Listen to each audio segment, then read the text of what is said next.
Hey everybody, welcome to episode. Oh shoot, can't remember what episode this is. What this is? Probably sorry. I had the weekend before me, so now it's what? I guess this is 124. Yeah, 124.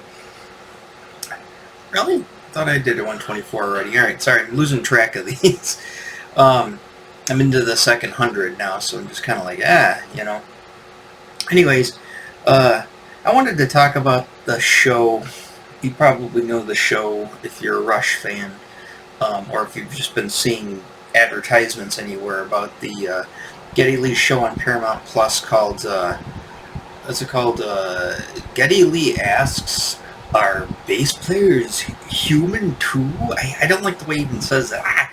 So anyways, I find it's a lot of Geddy Lee lately.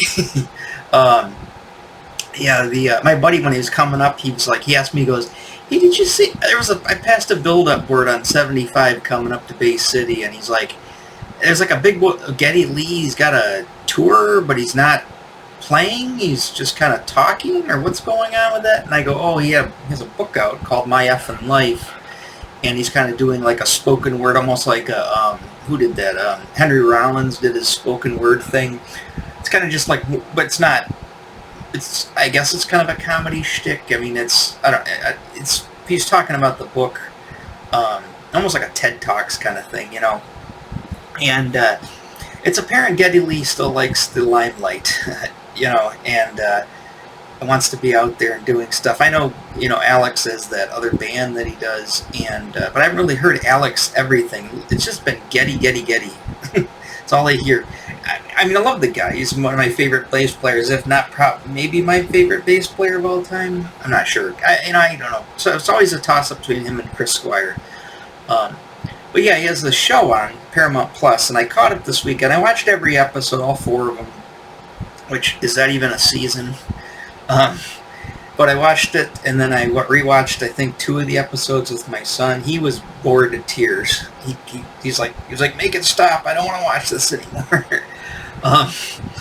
So I guess it's not for young kids, as far as not that it's inappropriate for young kids. It's just that I don't think kids have the interest in sitting there listening to this 75-year-old man, go off about stuff. I mean, they sort of talk about bass playing. It's usually like the last 5 minutes of the episode. The episodes are about 20 minutes long. It's usually 15 minutes of just dumbness. I don't know. I don't really say dumbness. It's just like, I guess they're making a show. They're making a show, all right, and it's a show. There's people doing stuff, but it's just like, they talk to the person, the bass player, and they usually go to their home, and they kind of go to their and see what they're kind of doing, and then like the last 5 minutes, it's like either they're jamming together or they're talking about bass or whatever. I would prefer, obviously, and it wouldn't make for good television for the mainstream, but I would rather listen to him and Les Claypool and Geddy Lee talk about bass the whole time. What little we got of that was pretty cool, but it's just kind of like, it was an afterthought. And he keeps asking this question, and the way he says it, just like, it's weird, but our bass is human too. It's just like, did he ever get an answer to the question after 4 episodes? Because it doesn't. What was your what do you mean by the question? Are they human too? Of course they're human, right? I don't know. It's like this joke, like the drummer joke or like the bass player joke. It's just like, all the different like jokes about like the common on running kind of joke about different people in the band and their personalities. I mean, it's funny to a point. I find it gets a little irritating after a while. I mean, it's like when you first heard it, it's like, oh, that's pretty funny. And now it's just like, yeah, I know you're gonna make the same drummer. The goalie gets laid last, or the drummer gets laid last. It's just like the bass players, wants to be a guitar player, but it's not. It's frustrated guitar. I'm kind of sick of hearing the whole joke thing, you know, and it's like, are they human? What I don't understand what the question is. Hopefully this isn't Geddy's brainchild. If it is, I question Geddy Lee's uh, his his creativity. Hopefully it's just some bean counter stupid ass producer somewhere who's just like, I got a guy for a good show, as he snorts another cocaine off some hooker's butt. I hope that's what it was, because if it's Geddy coming up with all this stuff, I'm just like, there's always, here's a cliche too. Sorry, that's what I was looking for before. It's cliche. The whole bass player drummer thing. Anybody but the lead guitarist and the lead singer is obviously an alien. It's obviously there's some cliche wrapped around it. Okay, it's like, do you go through an entire orchestra and say, oh well, the contrabass bassoon player, what is he thinking? I don't know. It's just weird. But yeah, as far as the cliches go, what was my cliche I was going to say? I totally got off train of thought with that one. Cliche. Yeah,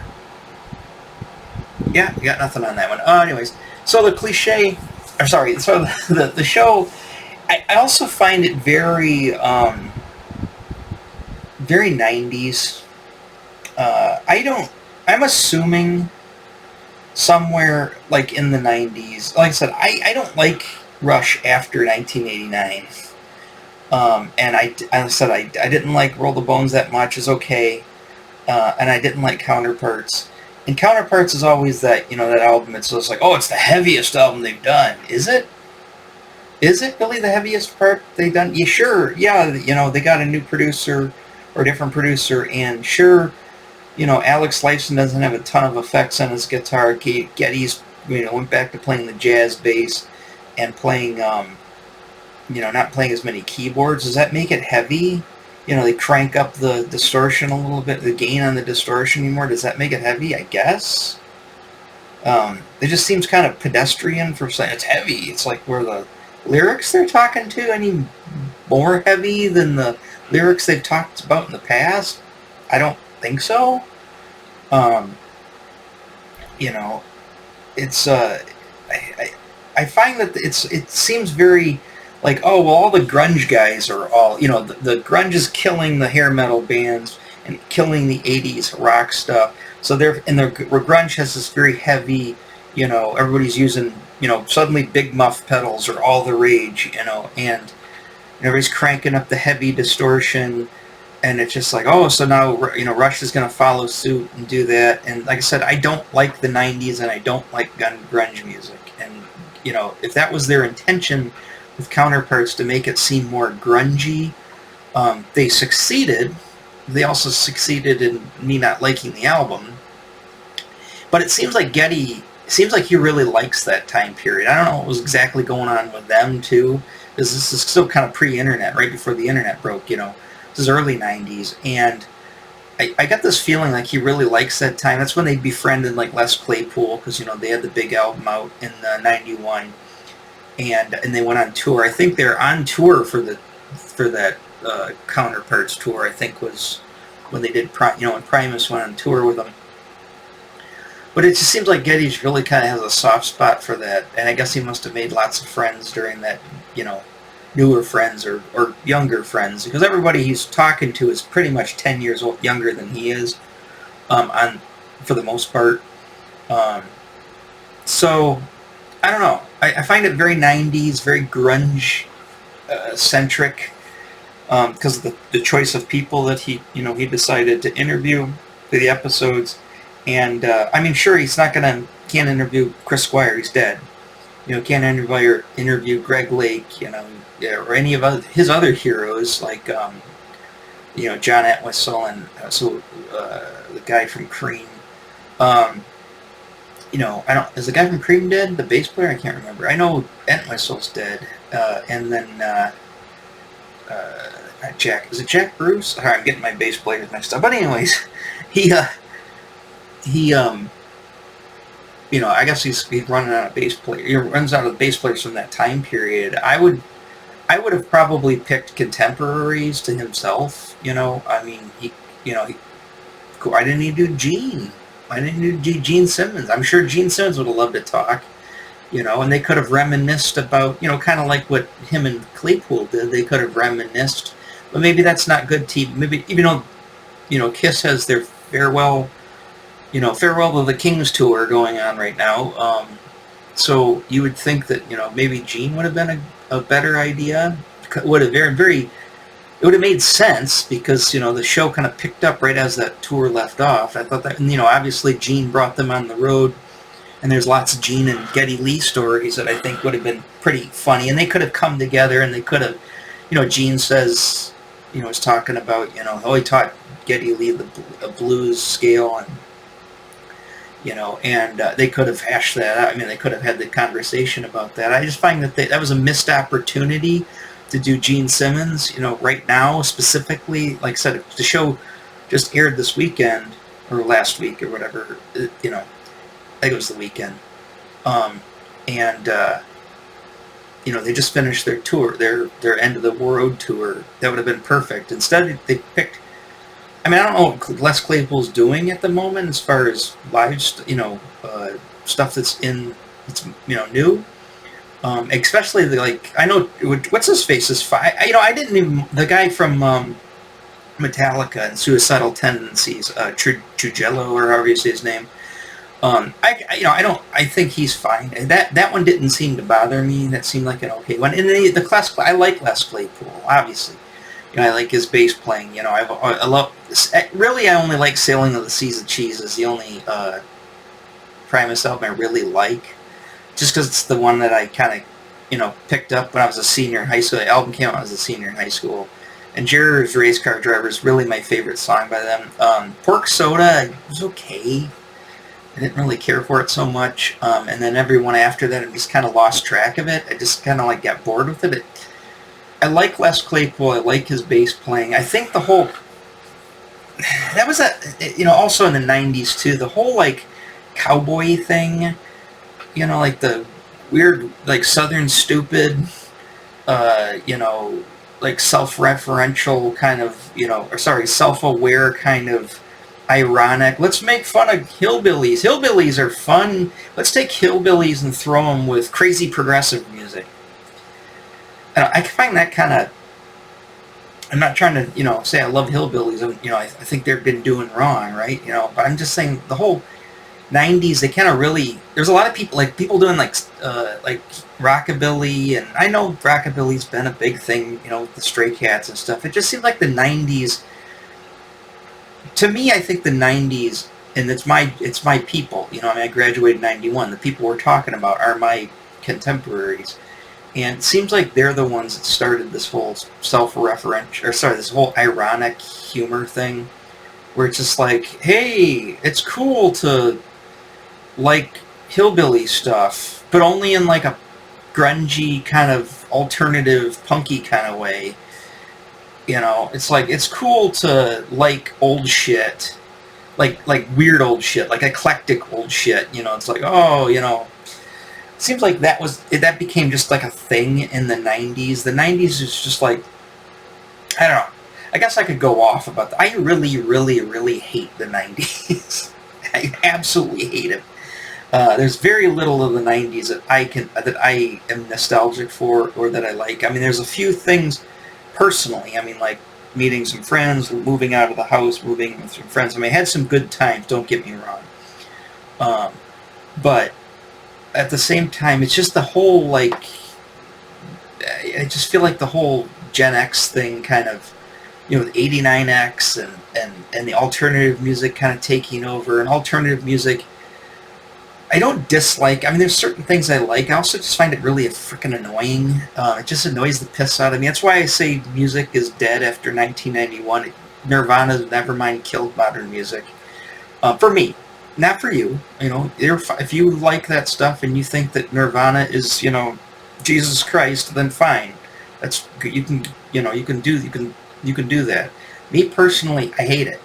I don't like it. I think he's the harbinger, not the savior, or was. But yeah, so sorry about going on the rabbit hole about the 90s and stuff, but you know where I'm coming from this. So I'm watching the show, it's just like, okay, well, there's Les Claypool. I mean, I know they're friends, and I read about the article in Guitar Magazine or Bass Player Magazine back when, Geddy Lee gave, Les Claypool a Rickenbacker bass, and they hit it off. And the magazine came out right around that time, in the early to mid 90s. And I remember people talking about it, and yada yada yada. And then South Park, started to become big, and then there's the whole South Park crossover with Rush and Les Claypool and that whole thing, which that doesn't really bother. I like South Park. Like I said, I like Les Claypool, and I like Rush and Geddy Lee, obviously. So that part doesn't really bother me so much. But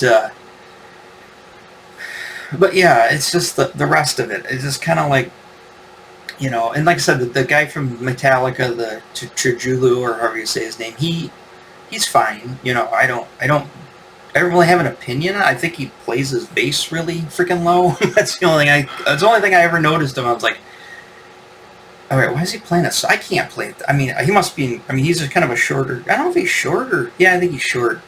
Great shape for his age. He can get down there and reach it. But I mean, that'd kill me. I don't know. He's probably 10 years older than me. It would kill me. If I have to stand up to play my guitars, which I don't like to do, because I don't like to. I can't even stand and do dishes for more than like 10, 15 minutes. If I have to do dishes for like 15 minutes or longer, my back is killing me, and I got to sit down. So I chose, I can't play live, couldn't play standing up. So I'm just saying. I'm not saying, it's just funny when I see him playing so far low like that. I'm just like, okay. But other than that, I don't mind. I think the guy's a cool guy. I think his playing's, amazing, all that stuff. He doesn't bother me. Doesn't really get on my nerves. But like the girl from Hole, and not that she gets on my nerves, I don't really know who she is. I know Hole. When in 1999, I started dating this girl who was so into Hole and Nirvana. She loved everything in the 90s, but she was 8 years younger than me, so she was of that time period. And her 90s was just like me, my 80s. So she loved Hole, and I remember I had to learn the "Make Me Over." I had to learn that on the bass because she wanted to play it on guitar. And we played it we kind of put together a small 3-piece band very briefly with a dude that she knew played drums. And that was one of the songs we would do, would be the whole song. She liked it. And, obviously I just kind of went along. I didn't really like it, but I just kind of went, obviously you meet a new girl, you're going to pretty much, fake it. You're going to put on a show. And pretend that you like things, which you're just like, oh, it's eating me inside. And then her just going off all the time. She was obsessed with Kurt Cobain, and this is like,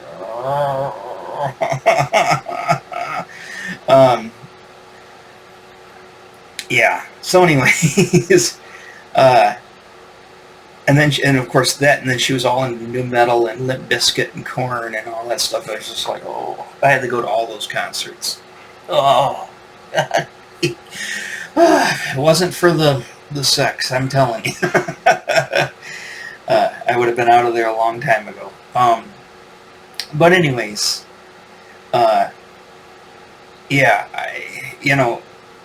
so back to the show. The show kind of, it's too much of that. It's too much of that. And it's only, it's Claypool, but I don't mind Claypool, but Claypool's still of that time. It's really the whole girl, and I was watching her too, and she looks. I have nothing against her, I'm not trying to be mean to her at all, but I'm just saying is, when I saw her, I'm just like, whoa, she kind of looked like Mrs. Warlock, my 5th grade teacher that I always talk about. She just has that like, oh, I bet you she is a bitch. Just the look in her, her face, her look of her face and her eyes, and how she was kind of, the older version. Because when they showed her when she was young, she's like, yeah, she's pretty hot. But now she just looks like a old lady bitch. It just looked like, oh, I wouldn't want to get involved with that. I'm never going to hear the end of it. You're just going to get, you're just going to get bombarded with all kinds of crazy talk. Anyways, yeah, and then of course, what's his face? Nova Selleck, is that how you say his name? The bass player from Nirvana. Again, we're back to Nirvana again. I have nothing against him. You know, I have nothing against Kurt Cobain. I think that, you know, I feel sorry for the guy. I think it was tragic. You know, I think that, you know, that's always sad. I mean, you can't, you know, and then all the jokes, you know, about the hole and the kid and all that stuff. I found that stuff all to be pretty distasteful. You know, but at the same time, you know, I don't like the music, and I don't like what that album kind of did to modern music, and I don't like that time period, and I don't like Hole, and I don't like Courtney Love, and I don't like any of that stuff. Yeah, you know, and like I said, I don't have anything against the people personally. It's not like, oh, I hate those sons of bitches. They killed me. They destroyed my child. You know, I don't have any of that kind of, you know, whatever. I'm just saying, you know, when I think about it, you know, just like, oh, well, yeah, I kind of stopped liking new music at that time. So, you know, but the other thing is, when they did show the Nova Selleck, and they kind of went through his, you know, his house and stuff like that, you know, if you're a creative person and you're successful and you become very wealthy, right? I would do I mean, I am not rich, but I mean, I can be very eccentric, you know, and I can do, you know, I live by the beat of my own drum, and a lot of these people, you know, they seem very eccentric, but it's no, you know, it's no mystery. I mean, it's like I said, they're creative people, they're successful, and they're wealthy, and they have the money and the means to be as eccentric as they want to be. I mean, it's what artists do. I mean, that's not. I mean, you know, Salvador Dali, you know, H.R. Giger. I mean, you name it. The artists are a little cuckoo in the head, you know. And I'm an artist and a little cuckoo in the head. So, like I said, that really didn't. It kind of, some of that stuff kind of, just because it seemed very hipster. Like, that's the other problem is, I mean, I got a beard. This isn't a hipster beard. This is I'm lazy and I don't want to shave, and I kind of like having a big beard. You know what I mean? That's not hipsterness. You know, if it was hipster, I would take care of it more. You know, I would, you know, buy, you know, what do you call it? Artisan beer products. You know, and be all nerd and go, you know, be all like that. That's a hipster beard. This isn't a hip. This is a savage beard. I mean, this is, you know, hillbilly beard or whatever you want to call it. So, you know, and I don't, like I said, I don't really usually do things because I find them hip. Like I said, I kind of dance to the beat of my own drum. You know, I don't dress hip. I don't really do anything hip. If you were to, you know, if you were to meet me and, you know, kind of hang out with me, you'd say, yeah, he ain't a hip person at all. You know, I'd like to be hip, but I'm not hip, you know. So, but yeah, the whole hipster thing where it's just like, oh, look, we're into, you know, weird stuff, and look, I'm wearing an apron because it's ironic.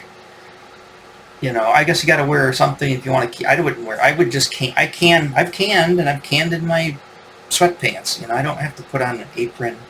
And I got shit all over me. You know what? I just wash my clothes. You know, but I guess maybe if you're wearing, you know, $500 pairs of pants, I guess maybe you want to wear an apron to kind of protect that stuff. You know, not my $15 Costco pants. You know, so. But I don't know, I just find that, you know, kind of, you know, weird, and it's just like he seems very, I don't know, he seems very hipster-ish, more so than the other guys. I mean, I know, what's his face, Les Claypool has kind of an odd lifestyle too, and his thing with the wine, you know, that, you know, I kind of, not that I don't like wine, I don't dislike wine. If somebody's got some wine, they say, here, you want some wine? Sure. Pour me a glass, I don't care. But I don't like wine. I don't really drink alcohol to begin with because, like I said, acid reflux, I can't really drink it. So, when he's like, oh, Les Claypool's got his own vineyards, and of course he's got to somehow make it weird by putting the wieners and wine and wieners, because he can't just have it straight up, soccer mom, wine mom, soccer mom. You can't have it straight up that. You got to somehow throw, Winona's Big Brown Beaver in there and make it, weird. But it's like, oh, he's got a wine play. Oh, they're really into wine. And it's same with Geddy Lee. He's like really into wine. It's just like, oh, that's what I was going to say. The cliche of never meet your heroes, right? Or never find out much about your heroes. And I gotta say, I get a little of that.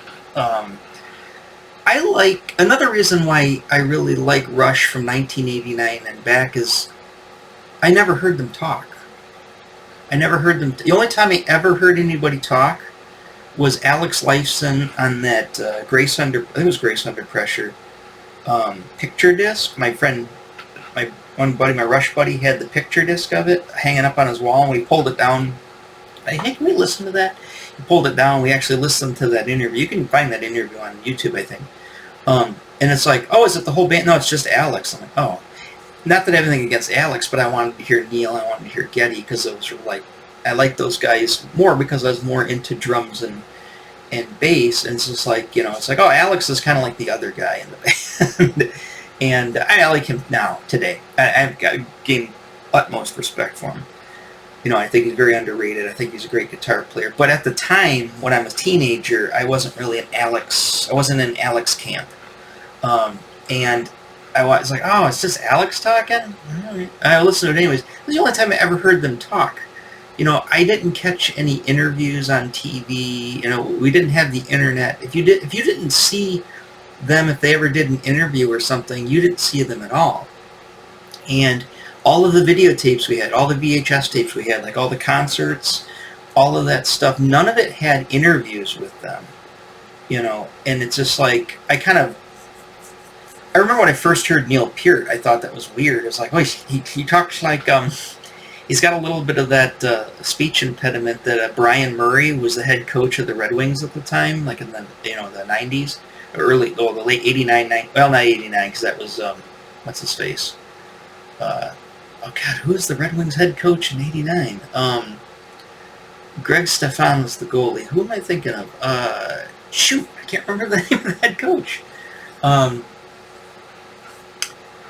Chuck Daly, that was the head coach of the Pistons. Who was the head coach of the Red Wings before Brian Murray? But anyways, Brian Murray had that, it's very good offense, because, he's from Canada, these guys, these boys, they got their good offense, It's like, Neil Peart's voice wasn't that harsh, but I mean, he kind of had a little bit of that, and I remember hearing him, there was a cassette single for Roll the Bones, and they had an interview with, a really very brief interview with Neil Peart on their audio interview, and he just talked about how he shied away from great love songs, and he just had that. I was like, wow, it sounds like Brian Murray, the coach of the Red Wings.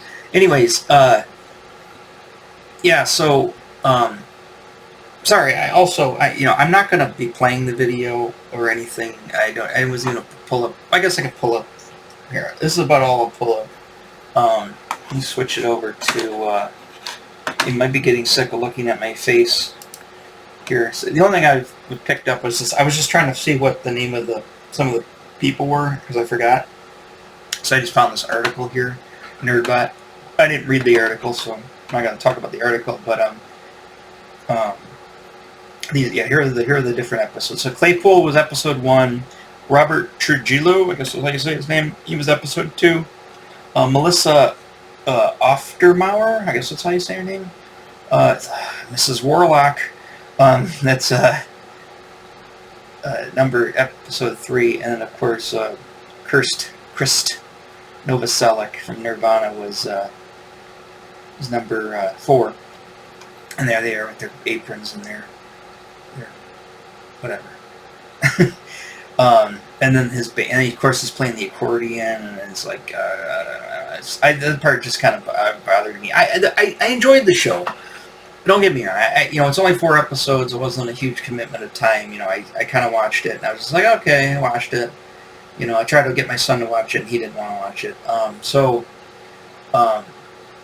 you know, I was kind of looking forward to watch. Just when I saw the advertising, I just wanted to see what it was all about. Now that I've watched it, I'm just kind of like, okay.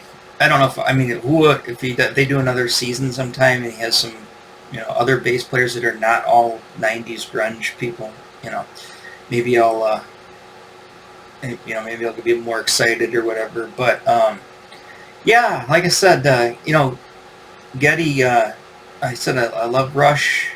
I loved Geddy Lee, but it just, he kind of, in his older age, at 70, because he's 70 now,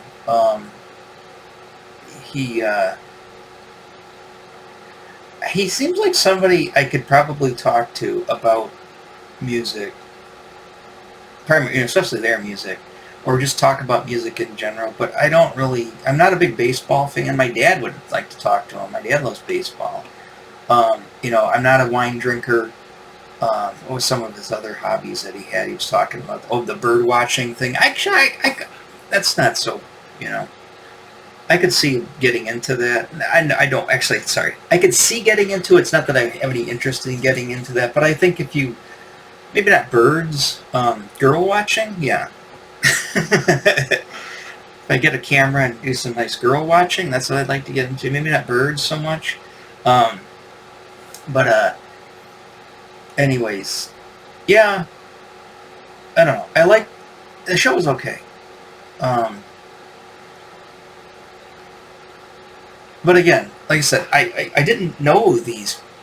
I mean, I didn't know of these people's lives very much back when I was really into Rush, and you know, with the with the internet, and the internet came along, and all this stuff kind of, and then you know, then Rush just kind of came, Rush everywhere.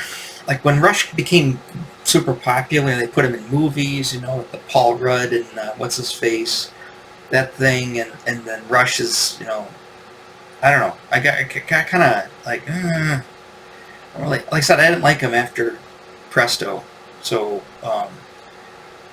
you know, I didn't like any of that. So maybe, you know, it's funny because how many records have they had since Presto?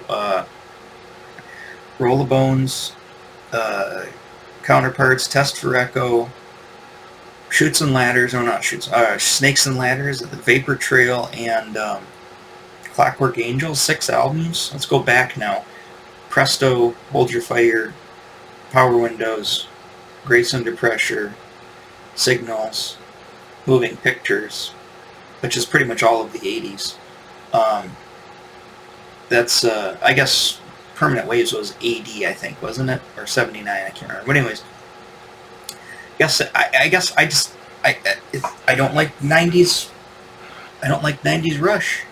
I like 80s Rush, and 70s Rush, because I don't like the 90s. I like 70s and 80s everything else. So I guess that's just how I am. So that's my 2 cents on the show. If you're interested, I mean, if you got Paramount Plus, go ahead and watch it. This person doesn't have Paramount Plus, so wink, wink, nudge, nudge. Know what I mean? Know what I mean? So, anyways, yeah, go ahead and watch it. Go, you know, seek it out, see it if you wanted to. I'm not trying to discourage. I don't say don't watch that shit. You know, watch it. You know, maybe you like it. You know, maybe that's something you like. Me personally, I was just kind of, I enjoyed it, but at the same time, I just kind of had that knee-jerk reaction, kind of cringy. Every time I watched something, it's like, I could see probably why my son was like, he tapped out. He couldn't take it anymore, you know. And maybe because I have more patience, I'm an adult, I could weather it to the end, you know. But at the same time, I was just kind of had the same kind of knee-jerk reaction he did too about it. It's all right. It's going to be a short video today, so again. What's going on? Let's see. Any big things to talk about? I got a lot of work to do for Christmas, so that's pretty much my big work to do. My big thing. Other than that, just let everybody know I'm going to be gone next week. I'm going to take off in the middle of the week, and I won't be back until the next week around the same time for Christmas, going to the family and taking my son and doing the Christmas thing. So I'm not going to be around to post. I'm not going to be around to make videos. Maybe I'll have a couple of them built up, so when I come back I can just post one. And anybody's following my art, I'm also taking a week break from that, so I won't be posting anything or doing anything. And of course all my commission work has to be on pause for the holidays. So it is what it is, but I'm trying to get as much work as I possibly can before I take off, so I'm trying to just grind right now. So it is what it is. And I'll probably make another video tomorrow, which will be for Friday. And then over the weekend I might pump out at least one or maybe two for next week, and then I'm gone. And then I won't be posting or making anything new until I get back. But I'll have lots to talk about. We got all the Santa Claus gifts we can talk about here. I'll probably do a review on my son's Christmas present. And he's got a lot of Christmas presents that I might talk about as well. And then whatever I get, I asked Santa for that amplifier. Let's see if Santa brings the amplifier. Yeah, so, alright, so that's what's going on there. Remember, like and subscribe. Put myself back up here. Talk about if you saw this and you want something to tell me about it, you want to say, hey Tim, you're full of shit, the show's awesome, I love Geddy, I love the 90s, I love Nirvana, I love grunge, I love everything about it. I hate the 80s and I hate the 70s, and let me know about it. I'm sure you're going to let me know about it anyway, so let me know about it. And we can, we can have a conversation about it. That's what I love about this thing, is having, people have conversations about things. So, hit me up with that, and then I'll figure out something to do for tomorrow. Alright, so as I fall asleep here, I will let you guys go and talk to you then. Alright, bye-bye.